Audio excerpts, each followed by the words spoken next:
Welcome to Our Life, everybody. Today it's all about finances, how we can clean them up and stay on track. So before we bring out my first guest to kick this financial show off, I'm going to give you a removing the mask fact.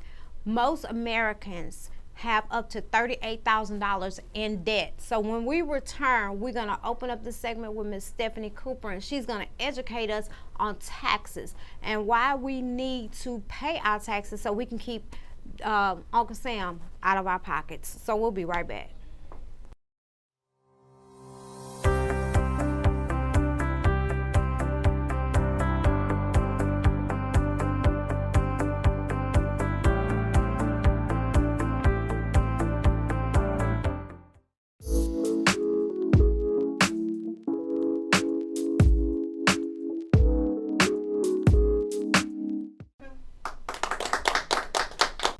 And we're back now, so I want you guys to help me welcome my first guest, and that's Miss Stephanie Cooper of the Stephanie Federal Tax Filing Services. So thank you for coming, hang out with me, and talk about taxes. So let's just jump right into it. When did you start preparing taxes and why? Because taxes is, you have to really like numbers. Yeah, I am a numbers person, and I started preparing taxes back in 2004. I went out on maternity leave, and I was just bored. And it was during tax season, and I was a senior accountant by profession, and so I just started preparing, taxes for my family, and I kind of liked it and got into it. And then they started referring other people.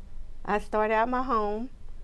And then I looked up, I had over, 100 clients coming to my house. And because some of them were strangers, I decided to open up an office in the building that I worked in. Because I still worked as a senior accountant for Baker Hughes.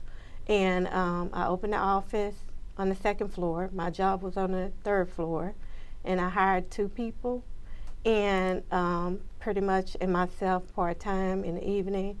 And I walked in one day, and it went on till 2008, part-time for me, and with 2 employees. When did you go full-time? In 2008, when I walked in, and it was standing room only.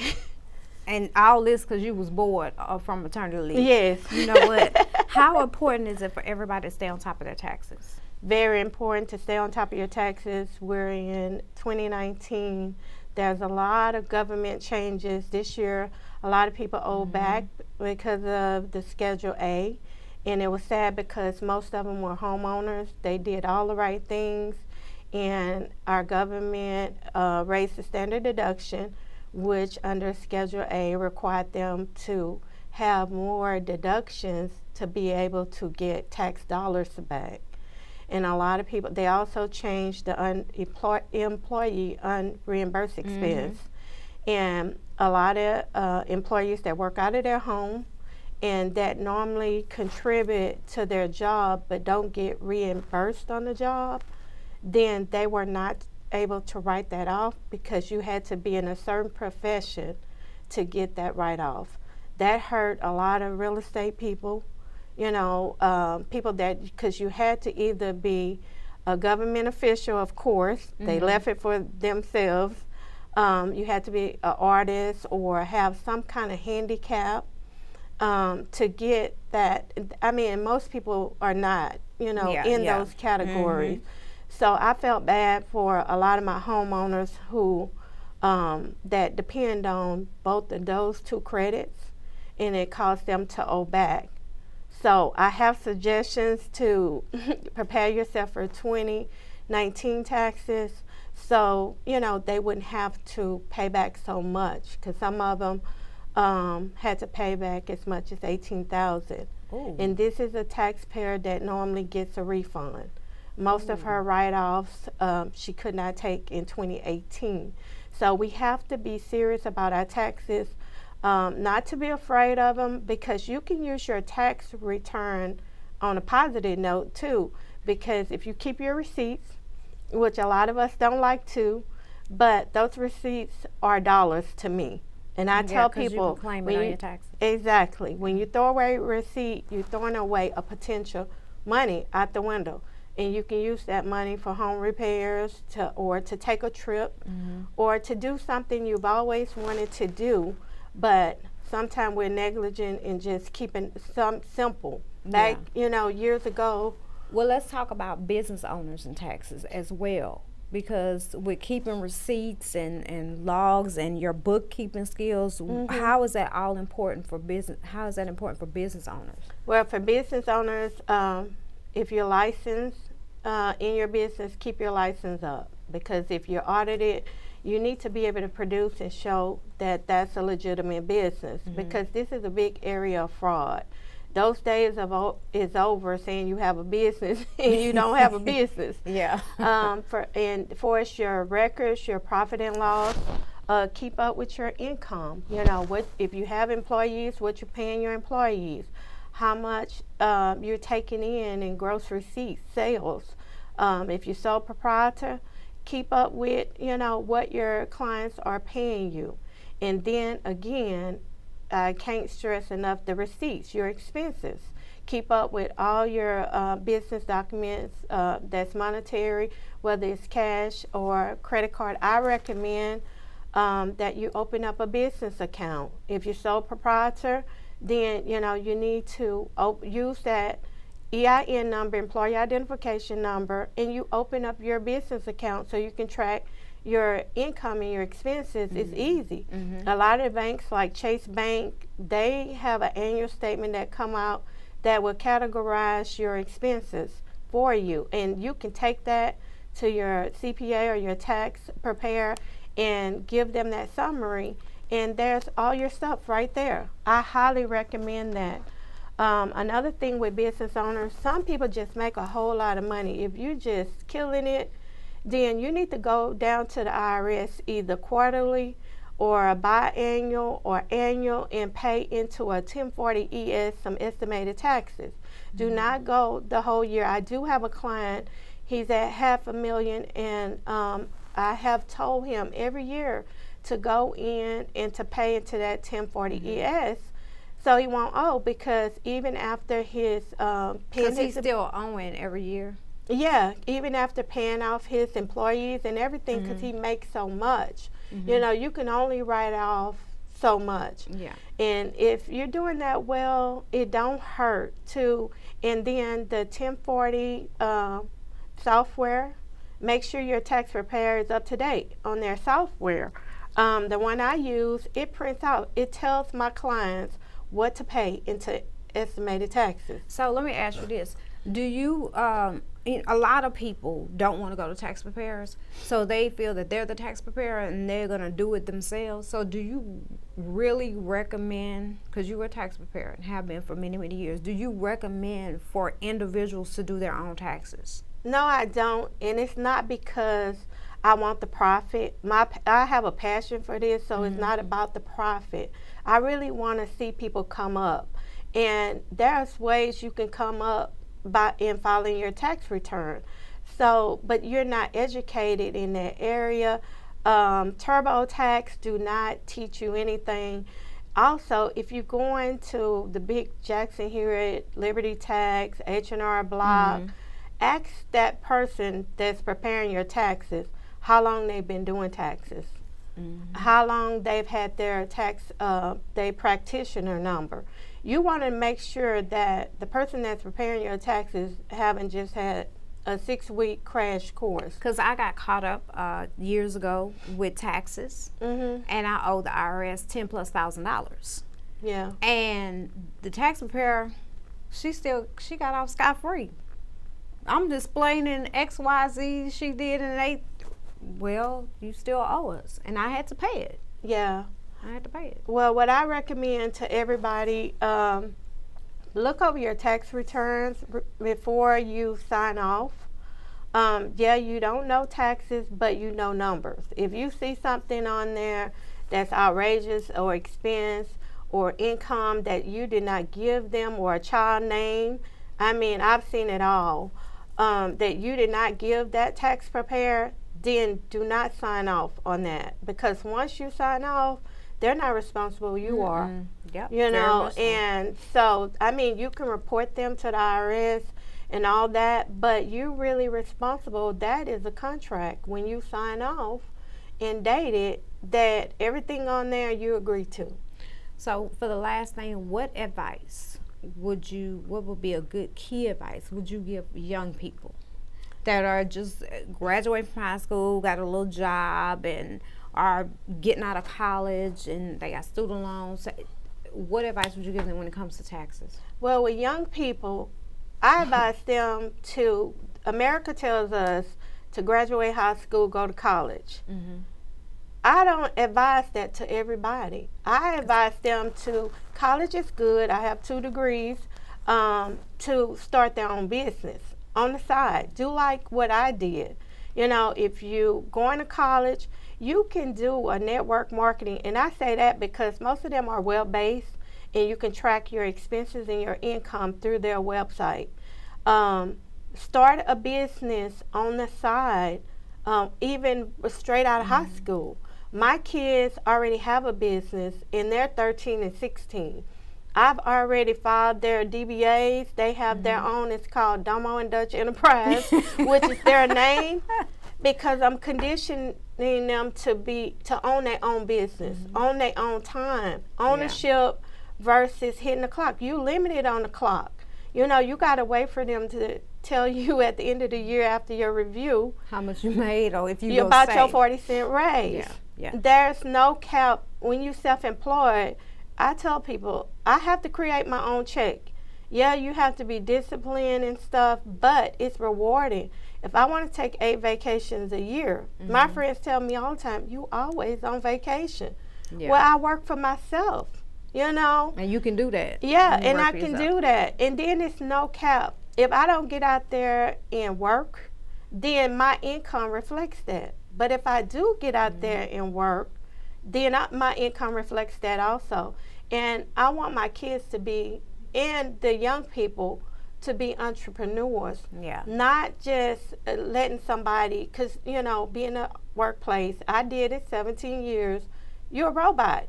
You know, you go to work every day, you do the same old thing. Most of the time, I was done with work, my job, by 11 o'clock. That means I had to sit there till 5 o'clock. And I worked in banking, you know, I was in financial accounting, but my job was done. And so I worked myself out of a job, opened my own business while I worked, stayed there for 4 years until the business grew, and then told my job bye-bye.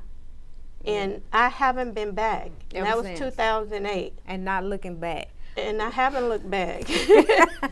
I want to say thank you for sitting down with us, educating us on taxes. When we return, we'll have Ms. Brandy Jackson with us to sit down and educate us on insurance, life insurance, and why we need to have it. We'll be right back.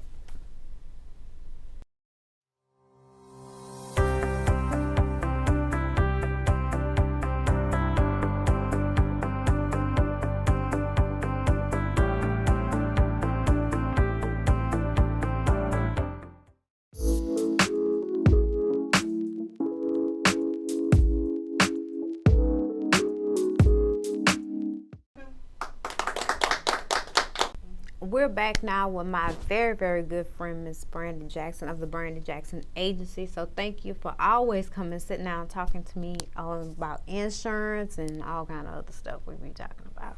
How you been doing? I've been doing great, You've been doing insurance, what, 5 years? I thought it was longer than that. It's a little longer. I've been in the industry a little while longer. Yep. A little longer. Okay. A little longer. And you have a motto, no hype, is it? No, that's not me. That's not you? No, that's I not got me. this note down on here, March 2019. I'm the insurance diva. Why? I found no hype somewhere. Probably in my bio. Yeah. Yeah. What does that mean? It means basically when I'm talking to my clients and I'm giving them my best advice, it's no hype. I'm giving them real life scenarios. I'm letting them know this is what, you know, I've been through. I have real stories that I tell my people that I've been through, and, you know, and what my recommendations are. And some people will just tell you anything. Absolutely. And that's what hype is. And with insurance, you can't just tell them anything. What inspired you to start working in the insurance field? Because you've been doing it for a while. So I get asked that question all the time because the industry I came from was completely different. I worked in the telecommunications field for 16 years as a sales manager, and I transitioned completely to a different industry. One of the things that inspired me is I wanted to help people. And I knew if I got into the insurance industry that I would be helping people and helping their families. One of the things that I always ask my clients is, what's the most important thing to you? And they'll start naming off, oh, my cars, my house. Really? And I was like, well, what about your life? What about your families? That's the most important thing to you. So It should be. that's what inspired me to get into the industry is I knew I'd be helping people protect their assets and protect their families, what mattered the most. How important is it to have our financial lives in order before retirement? It's very important to have it in place before retirement. I made some notes, a lot of people, you solely depend on, or I'm going to say years ago, everybody, I'm going to be retiring soon, so I'm going to look for my Social Security. Social Security is not enough to take care of you after retirement. And the way things are going, we might not have it around. I took a class, and it was on Social Security, and because we have to stay abreast of everything that's going on in the insurance industry. And they said because we have so many baby boomers that are living longer, and we have individuals like our millennials that are not working, so we have a lot of people that are taking from it and not enough that are putting back into it. So by the time we get to retirement age, there may not be any Social Security there, so it's very important to plan, have yourself some type of financial plan in place so that you're not depending on Social Security. Let that be an additive in the event that once you retire, so that way you're not depending on that. Because what I hate to see, normally when you go into Walmart, you see older people in their 60s and 70s, and they're working the door at Walmart. They should not be doing that. In my notes, I put there, that's one of the things that I've seen time and time again. A lot of people at retirement age, they have to go back to work because they can't afford to retire. No, cannot afford to retire. Or either I worked in an industry to where there were older individuals, and I know they were retirement age, but they told me they could not retire because they didn't plan properly. They didn't have enough savings to take care of them, so they had to continue to work over 65. Maybe full-time or part-time. Yeah. They will continue to work. What advice would you give young people? So my advice to the younger generation would be to start a financial plan while you're young. Max out your life insurance coverages. It's very inexpensive. It's, the chances are that you don't have any health problems, so you can get a very inexpensive plan that's going to create some type of cash value. Cash value meaning when you put money into life insurance, whole life products accumulate cash value over the years. That's money that's basically savings into a life insurance plan that's tax-free, that you can go back and use while you're living. So my advice is to max out while you're young. Go and get you some type of stock, some type of bonds. You're able to take that risk when you're young. When you get older and you get retirement age, I can't take that risk because if I lose all of my money and I'm 65 years old, I may not be able to go back to work. So, my best advice, and I hear a lot of millennials, they'll come to me, I don't need life insurance right now. Yes, you do. One day you're going to need it. That's the final question here is how important is life insurance? Because it's a lot of people today, we see so many GoFundMe pages, they're trying to bury the people. You should have just had a policy that was, sometimes you get a policy for like $30. I grew up on insurance. My family's from Louisiana, and my mom, she still has life insurance on all 6 of her children. And so does my family on me. And I just remember growing up, the insurance man came to our house and picked up his premium. And the company she's with, the guy still comes to the house. Do they really? Yes, ma'am. I didn't think they did that. I'll make a house call if you call me as well. Oh, okay. I will. Good to know. I will. Good to know. I will. I remember That's what those insurance days. agents do. That's what a real agent would do anyway. Yeah, I remember those days. But yes, life insurance is probably one of the most important things. Like you said, you see the GoFundMe, you see tragic things happen. These days, not only old people are passing away, we have babies that are dying. We have so many things that's going on. So what I tell people is get something. Yeah. Whether it's a $10,000 whole life, it could be 20 or 30 bucks a month. That's one time going out to eat that you can save that money to be prepared in the event that you need that, because it's never fun losing someone and not being prepared. No, it's really not, because when you're sitting there and you're preparing for that, it costs 10 plus. Absolutely. Half of the time, depending on. So whole you can borrow off of. Yes. And then what is the other one? It's another one, right? So there are several different type of life insurance plans. Life insurance has been one of the best kept secrets, because a lot of people invest in those because it's tax-free money. The government can't touch it. So they can come and take everything else, but they can't take that life insurance away from you. So it's a big investment that you can put money into. It's tax-free. I keep saying that because and I let people know that, because that's one thing that you can put your money into and pull it out, and you don't have to worry about it being taxed. Yeah. So because everything else will be taxed. Absolutely. So you have different types. You have your whole life. You have term policies. Term policies are great to fill in gaps.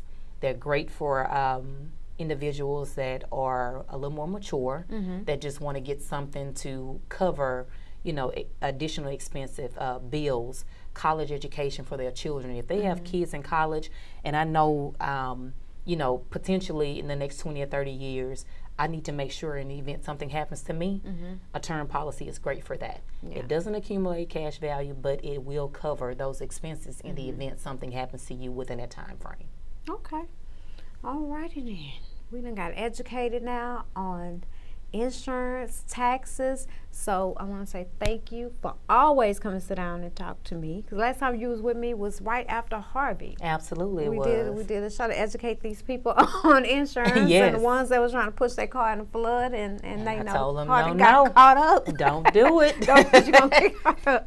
So That's again, right. Thank you for coming sit with me. You're welcome. We're gonna be right back with the Adolph group, and they're going to educate us on credit. So we'll be right back. Oh, yes, I'm so excited about that.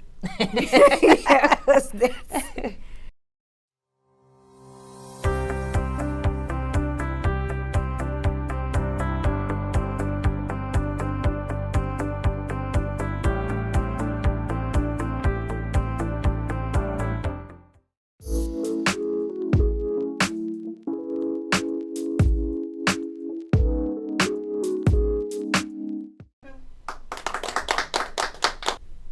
And we're back with my last guest, and it's the Adolph group. My favorite people. So I love them to death. They're gonna educate us today, and we're gonna first kick it off. First of all, I want to say thank you guys for coming. Thank you for inviting me. We're gonna kick it off with the real estate side, and why credit and those scores and all that is important when it comes to real estate and you buying a home or even qualifying for one. So Tequila, give us some information on that, because I think a lot of people, they're misinformed, or they'll get information, well, I heard they got a program where you can go and get a house, and you get a 2-story house and your credit score of 400. How you gonna get a house and your credit score 400? Well, they said it's this program and that. Please educate us. Educate the people. Well, first of all, thank you for allowing us to be here. And second, the main thing about real estate is education. And that's the main thing. Everybody always hearing from somebody, or they're Googling online certain information, and every person is different and every situation is different. Regarding real estate, you have to see where your personal state is. You might need to rent. You might need to get your credit scores up. You might need to save money. Or you might be just ready to get into a home.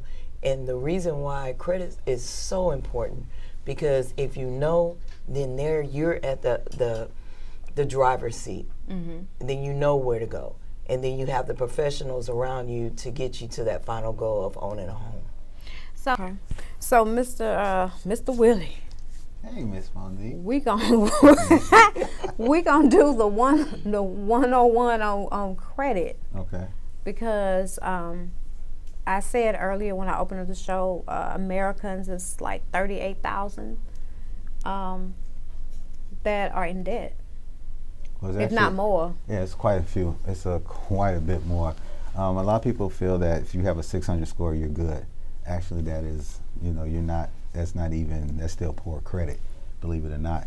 I went to a dealership this past week, and and I was just looking at their quotes for they had excellent, and they had good, and they had fair. Fair was like 650 and above. So And that's about right. right, and anything under 650, and 650 was a 13.99%. So a lot of people fail to understand that you need credit. Just like I kind of use it hand in hand with insurance. You don't need your credit till you need your credit. Yeah. And a lot of people don't, may not understand what I mean by that. But today you can rent something, you can buy something on credit and say, you know what, I'll pay it later, or I choose not to pay it, or whatever situation, life might have happened. But the problem is, when it's time to make those big purchases, You're not going to be able to. it's going to be hard to, because either you're going to have to pay them back before you make this big purchase, or you're going to have to do some kind of adjustments in your life. So first of all, what got you interested in doing credit repair? What really got me interested in doing credit repair is back in 2003 when I was doing mortgages, and just seeing how many people was trying to purchase homes and they couldn't because of credit. And I was like, well, what could I do to help them, to maybe purchase a home or rent a home? Yeah. And that was really, and once we got to that point, it kind of was just like, hey, let's see what we can do. What's the best score to have, and what is the worst? Now I know what you told me in there, but go ahead. Well, the worst is 300. The best is 850. To get an 850, it's almost, You got to be perfect. Well, it's not really being perfect, it's being disciplined. So you have to understand, you're going to always have to work at it. It's just like, anything that you want consistently done, you have to consistently do.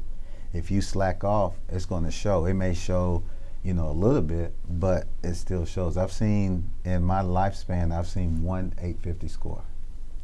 And that's between, 15 years? But I've seen quite a few 800 scores. I've had clients that they are very proud, and we call them, and they're in that 800 club. That's a lot to be proud of. One day, that's my goal. One day to get there. You'll get there. It's just understanding, because a lot of people feel it's hard. It's not hard. It's just changing your mindset. Yeah. What are tips that you can give us to improving your credit? Well, here's a lot of good tips. Is first, stop the bleeding. Stop. When I say stop the bleeding, it's like stop getting these credit cards and charging them up. College students have them bad because you get that free credit card, and next thing you know, I got free money. You're steady charging, and then as an adult, when you finally do get a credit card, you're like, oh, okay, well, I'm gonna get this, and you're steady charging. First, let's get that under control. Start setting budgets. Start knowing where you're spending your money at. Start understanding how much of it that you spend, because technically it's not your money. So let me ask you this, because before I had some health issues, what I would normally do with my credit cards is I wouldn't pay the minimum payment. I would pay much more. Okay. Like $100 to $200 more than, and my minimum payment was maybe $50. Right. But I would pay $100 to $200 more. Right. But then when I went into my health issue, that went downhill. Well, it's good that you pay more, because in the long run, is that a bad thing or is that a good thing? It's a better thing. The best thing to do is, so say for instance you have a $500 limit on your credit card. You don't want to go over 30% of that 500. So that's only $150 that you're technically looking at. Hey, I can't spend over $150 every month. Another good way to help boost your credit up, instead of paying it down to zero, leave a $5 balance. So, just a suggestion. And that was my next question. What was the tip to keep your score up? So you just gave gave one of them. And so and the thing is that a lot of people, you can use what you have to get what you want. And what I mean by that, you don't have to have $10,000 credit cards, $5,000 credit cards. You can actually have $500 credit card limits and then just manage them. And then as you progress, you learn how to spend, and now you won't be so quickly to pull out that credit card to overspend. What hurts your credit the worst? Not paying your bills. Just bottom line. Yeah. Just bottom line. Just Bottom you line. don't pay, you're gonna get hurt. Another thing is having too much credit, because you're overextending your budget, and now you're living off of ABC credit card to pay XYZ credit card, and then what about LMNOP? You know, somebody's going to get cut short. So talking about too much credit, because you know, sometimes like when you're young and just starting out, got out of high school, they're trying to go get something, they'll tell you don't have any credit. So we're not going to give it to you because you don't have any credit. And then just like you said, you can have too much credit. Correct. What is It's a catch-22 Yeah. is what you're saying. It's Yeah. basically is your debt utilization. And when you have too much credit, that means you have more credit than you have money. Because at some point, you have to pay these people back. And you must pay these people back to obtain more credit. Because it's just like if I borrow $5 from you and never pay you back, what's the likelihood of you giving me $10? I might give you $10 still. Even though I didn't give you the 5 back? Yeah, you Okay, can, well yeah. then now I didn't pay that back. Now you gonna give me 20? I- See, and that's how how credit. We can't compare that. It's a Well, different not me. situation. Just say I'm somebody. A stranger? No, You probably won't even give it a 5 no. because you don't know nothing about them, and that's people with no credit. Yeah. So Okay. it's all about the relationship that you build, and if you build a good relationship with your debtors, vendors, you can actually ask for favors. And what I mean by that, so you have a $500 credit card, you've been keeping it, under 30% for a year, and then all of a sudden something comes up, a big investment that I'm trying to get this started. I need a little bit more money, but I can't go over $150. But guess what? Call them and say, hey, you know what? I've been doing such a good job. They'll actually review your case, look at it, and they can actually up your limit. So now instead of $500, they may give you $1,000. So now you're up to $300 that you can spend. So there's a lot of little tricks and tips. And sometimes, and say for instance, for some odd reason, because life happens, you go over the 30%. So you're spending $200 of the $500. It's not a bad thing as long as you're not missing your payments. Yeah. Go in, ask for a credit increase. So you go to that 500, you go to 1,000. Guess what that just did to your debt utilization? You was above 30. Now you have to go up to this 1,000. So now you got 300. Now you got 200. Now you're back up under the 30 again, and your scores get boosted. You get rewarded for doing good deeds to your credit. Okay. Well, I want to thank you guys for coming. Give me both of you one word each of you that you would give to a young person when it comes to credit, or even an old person, because half of us don't do right. So One word? Yeah, one word. Discipline. Okay. Tequila? My word would be watching it. Just Watch. be aware. Okay. Be aware of what's on your credit. That's what's happening now. No one knows what's on their credit. Okay. That sounds good. So, guys, again, thank you guys for coming and you for educating us on having credit. us. We got to do it again.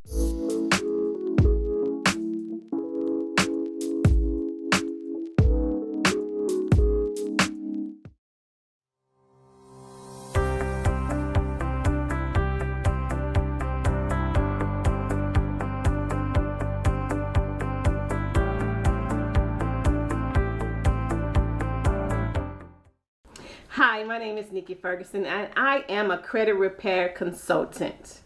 And did you know that a quarter of all people do not know their credit score? And let me ask you, do you know your credit score? Credit scores range between 300 and 850. Do you know where your range is? The national average credit score is about 700. Wow. Now I want to give you a few information, a few tips about credit repair. Feel free to call into our life to get further information. Now, there are 5 ways to calculate your credit. Do you know that? Some people don't. A lot of people don't. I didn't know that at first until I got into finances and credit repair and started being very serious about my credit. So these are the 5 ways. You have your payment history.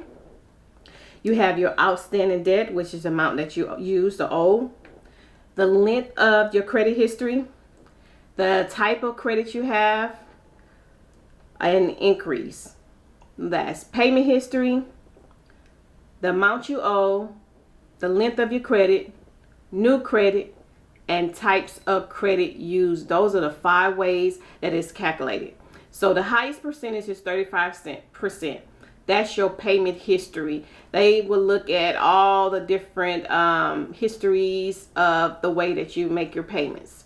The capacity and amount owed, money that's owed, your outstanding debt, installment loans, revolving loans, all of that. That is 30%.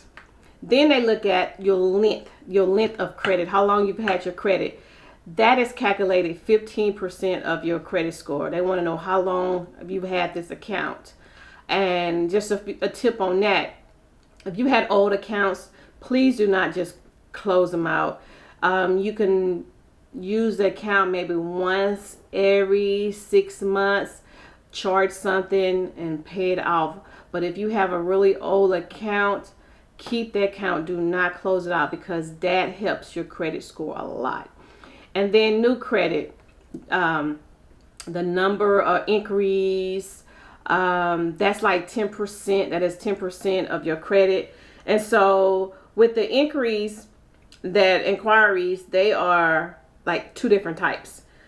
The first type is something that you authorize, that you're looking for to get a car, a home, credit card, store account, anything like that. Those are inquiries. That's one part. Then the other inquiries are promotional inquiries that you didn't authorize. This is all calculated like 10%. So those are the 5 ways to calculate your credit score. So if you have any other questions on that, please feel free to give us a call. But just make sure you always using your credit and you use it wisely. If you use it, make sure you pay your bills on time and do not use over 30% of the account. Here's another did you know? Did you know that credit reporting agencies are not government entities? They are private companies. You heard me? Private companies. So don't be all paranoid and scared. They are a private company, and you have the option to review and dispute any items on your credit report. So what we do for my company at Family Financial Team, what we would do is pull your credit report, see what's on your credit report. We'll create the dispute letters and we'll mail it out to you to your home. You would then view the letters, make sure everything is accurate, sign them, and you will send it to all 3 agencies. We dispute everything at one time, and we dispute with all 3 agencies. We don't pick and choose which one that we want to work with. We work with all 3 agencies. According to the Fair Credit Reporting Act, all Americans can dispute any items on their credit report, from late payments, charge-off, foreclosures, bankruptcy, tax liens, collections, medical bills, short sales, and student loans. Anything that's on your credit report that is inaccurate, you can dispute it. Okay, this is Nikki Ferguson, and I am back with some more services that we offer. We have the credit attorney. Now, these are attorneys just for credit. Anything that's on your credit report, credit repair, credit services, anything dealing with credit, nothing dealing with a speeding ticket or anything else, or your child support, this going on, that going on outside of your credit services. Credit attorneys are free and available for you to assist you if you have any issues. Also, we have credit monitoring. This is another service that we offer. Self-explanatory. We will monitor your credit. Any alerts will be sent straight to your cell phone. Anything that will go on, any transactions, you will be alert. So these are the two more services that we offer: credit attorney and credit monitoring. Stay tuned for more of our services. My name is Nikki with Family Financial Team. I want to thank all my guests for being here today to educate us on finances. Guys, it's so important. So until next time, always empower, always encourage, and continue to remove your mask.